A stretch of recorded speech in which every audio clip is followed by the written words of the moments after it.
નમસ્કાર, આપ જોઈ રહ્યા છો નેશન પ્લસ ન્યૂઝ. હું છું આપની સાથે હિરલ પંડ્યા.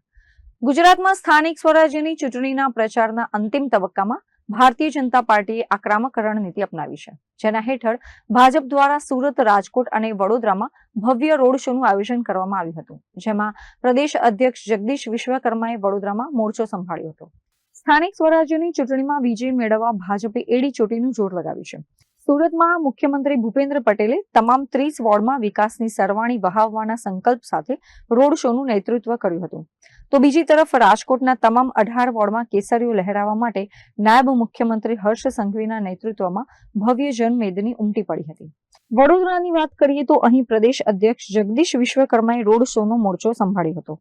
જોકે રોડ શો પહેલા જગદીશ વિશ્વકર્માએ શહેરની સૂર્યા પેલેસ હોટલમાં આયોજિત પ્રબુદ્ધ નાગરિક ગોષ્ઠીમાં પણ ભાગ લીધો હતો.